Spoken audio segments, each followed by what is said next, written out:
तो इतिहास, जब हम ये शब्द सुनते हैं तो क्या दिमाग में आता है?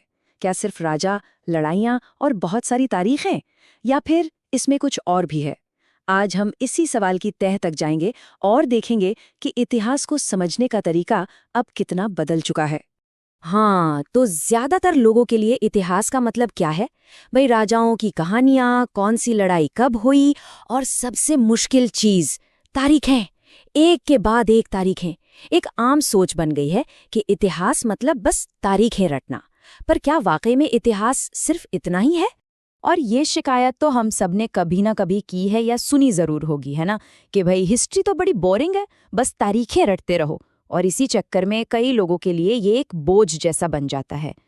पर मजे की बात यह है कि अब खुद हिस्टोरियंस मतलब इतिहासकार इस पूरी सोच को ही बदल रहे हैं। तो ये बदलाव है क्या? असल में इतिहास का पूरा फोकस ही शिफ्ट हो गया है। देखिए, पहले इतिहास का मतलब था सिर्फ राजा महाराजा, उनकी ताजपोशी, उनकी बड़ी बड़ी लड़ाइयाँ। लेकिन अब इतिहासकार ये जानने में ज्यादा इंटरेस्टेड हैं कि भाई उस जमाने में आम लोग कैसे रहते थे, वो क्या खाते पीते थे, उनकी जिंदगी कैसी थी, और समय के साथ हमारा समाज, हमारी सोसाइटी बदली कैसे। अच्छा, इस बात को ना एक बहुत ही सिंपल सी एग्जाम्पल से समझते हैं। चाय। जी हाँ, वही चाय जो हम रोज पीते हैं। एक ऐसी आदत जिसकी कोई एक फिक्स्ड डेट हो ही नहीं सकती। अब जरा सोचिए, क्या कोई हमें ये बता सकता है कि किस एक खास दिन, किस एक तारीख को पूरे भारत ने अचानक से चाय पीना शुरू कर दिया था? नहीं बता सकता, राइट? इसका कोई एक सीधा सा जवाब है ही नहीं। और पता है, यहीं से इतिहास मजेदार होना शुरू होता है। देखिए, ऐसा तो हुआ नहीं होगा कि किसी एक सुबह पूरा देश उठा और सबने चाय पीना शुरू कर दिया। ये एक स्वाद था जो धीरे धीरे, बहुत धीरे धीरे लोगों की जुबान पर चढ़ा। ठीक इसी तरह अगर हम बात करें कि भारत में ब्रिटिश राज कब शुरू हुआ या हमारा आज़ादी का आंदोलन कब शुरू हुआ, तो इनकी भी कोई एक तारीख नहीं बताई जा सकती। ये सब चीज़ें एक लंबे समय में धीरे धीरे एक प्रोसेस की तरह हुई। चलिए, अब एक और बहुत ज़रूरी सवाल पर आते हैं। हम जो इतिहास पढ़ रहे हैं वो आखिर है किसका? मतलब किसके नज़रिए से लिखा गया है? क्योंकि जैसे ही नज़रिया बदला जाता है ना, इतिहास की पूरी कहानी ही बदल जाती है। जैसे ब्रिटिश इतिहासकारों ने जो भारत का इतिहास लिखा, उसमें पूरी कहानी सिर्फ गवर्नर जनरलों के आसपास घूमती है।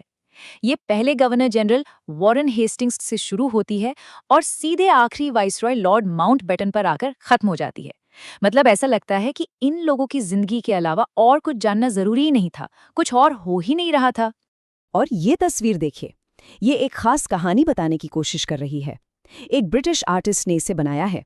इसमें क्या दिख रहा है कि ब्राह्मण जो हैं वो खुद अपनी मर्जी से अपने पवित्र ग्रंथ ब्रिटानिया को, जो ब्रिटिश पावर का सिंबल है, उसे सौंप रहे हैं।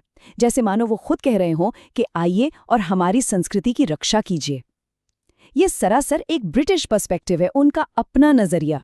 तो सवाल ये उठता है कि अगर इतिहास सिर्फ इन गवर्नर जनरलों का ही है, तो फिर हमारे देश के किसानों का क्या, आदिवासियों का क्या, अलग अलग जो समुदाय थे उनका क्या? क्या उनकी जिंदगियों का कोई मतलब नहीं था?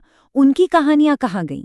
इसीलिए अब इतिहास का एक ऐसा ढांचा बनाना जरूरी हो गया है जिसमें इन आम लोगों की कहानियों को भी उतनी ही जगह मिले। अच्छा, इतिहास को समझने का एक और तरीका है, उसे अलग अलग हिस्सों में, अलग अलग पीरियड्स में बांटना। पर सोचिए, क्या हो अगर ये बंटवारा ही सही ना हो? सन 1817 में जेम्स मिल नाम के एक स्कॉटिश इकोनॉमिस्ट थे। उन्होंने भारत के इतिहास को 3 टुकड़ों में बांट दिया: हिंदू, मुस्लिम और ब्रिटिश। पर इस नजरिए में बहुत सारी दिक्कतें थीं। पहली बात, क्या किसी भी दौर में सिर्फ एक ही धर्म के लोग रहते थे? बिल्कुल नहीं। और दूसरी बात, उन्होंने ब्रिटिश पीरियड को प्रोग्रेस मतलब तरक्की और सभ्यता का दौर बताया, जैसे कि अंग्रेजों के आने से पहले भारत में बस अंधेरा ही अंधेरा था। ये एक बहुत ही बायस्ड मतलब पक्षपात वाला तरीका था देखने का। और इसीलिए आज ज्यादातर हिस्टोरियंस ब्रिटिश राज के समय को ब्रिटिश पीरियड नहीं बल्कि औपनिवेशिक यानी कॉलोनियल दौर कहते हैं। औपनिवेशीकरण या कॉलोनियलिज्म का मतलब क्या होता है? ये वो प्रोसेस है जब एक देश दूसरे देश पर कब्जा करके उसके पॉलिटिकल, इकोनॉमिक, सोशल मतलब हर तरह के सिस्टम को बदल देता है। ये शब्द हमें उस दौर की सच्चाई के ज्यादा करीब ले जाता है। तो अब सवाल ये है कि आखिर इतिहासकारों को ये सब पता कैसे चलता है? वो अतीत के बारे में जानने के लिए किन सुरागों, किन क्लूज का इस्तेमाल करते हैं? चलिए एक इतिहासकार की जासूसी किट में झांक कर देखते हैं। सबसे पहला और सबसे बड़ा सोर्स है ऑफिशियल गवर्नमेंट रिकॉर्ड्स। अंग्रेजों की एक आदत थी कि वो हर चीज को लिख कर रखते थे। उनका मानना था कि लिखना बहुत जरूरी है, तो उन्होंने अपने हर ऑर्डर, हर प्लान, हर फैसले को संभाल कर रखा। लेकिन इसमें एक पेंच है। ये सारे रिकॉर्ड अफसरों ने लिखे थे, तो ये सिर्फ उनका नजरिया दिखाते हैं, आम लोगों का नहीं।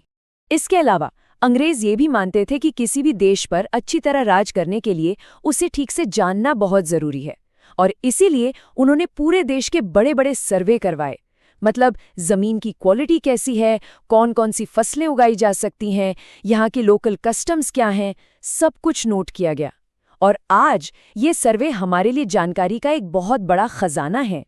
लेकिन इतिहासकारों को सिर्फ सरकारी फाइलों से काम नहीं चलता, उन्हें बाहर भी देखना पड़ता है। और इसका एक बेहतरीन उदाहरण है पुराने विज्ञापन। इनसे पता चलता है कि कैसे नए प्रोडक्ट्स के लिए मार्केट बनाए गए, कैसे लोगों की पसंद नापसंद को बदला गया। जरा ये 1922 का लिप्टन चाय का ऐड देखिए। ये क्या दिखाने की कोशिश कर रहा है कि दुनिया भर के जो रॉयल लोग हैं, जो शाही लोग हैं, वो यही चाय पीते हैं। तो पूरी कहानी समझने के लिए सिर्फ सरकारी रिकॉर्ड काफी नहीं होते। इतिहासकारों को और भी सोर्स ढूंढने पड़ते हैं, जैसे लोगों की पर्सनल डायरीज, जो यात्री यहाँ आए उनके लिखे हुए अनुभव, लोगों की ऑटोबायोग्राफीज, और तो और बाजारों में बिकने वाली छोटी-मोटी किताबें। इन सब चीजों से हमें उन लोगों की आवाज सुनने को मिलती है जो अक्सर सरकारी रिकॉर्ड्स में कहीं खो जाते हैं। तो असल बात क्या है? बात यह है कि इतिहास सिर्फ कुछ गिने चुने शासकों या राजाओं की कहानी नहीं है। ये हम सबकी कहानी है। ये इस बात को समझने की कोशिश है कि आज हम जिस दुनिया में रह रहे हैं वो यहाँ तक पहुंची कैसे। ये उन लाखों करोड़ों आम लोगों की कहानी है जिनकी जिंदगियों ने मिलकर हमारी आज की दुनिया को बनाया है। और जानते हैं, ये सोचना कितना दिलचस्प है कि अगली बार जब हम चाय का एक कप पिएं या कोई अखबार पढ़ें, तो एक पल के लिए रुके और सोचें कि हमारी इस रोजमर्रा की जिंदगी में इन छोटी छोटी चीजों में कितना सारा इतिहास छिपा हुआ है।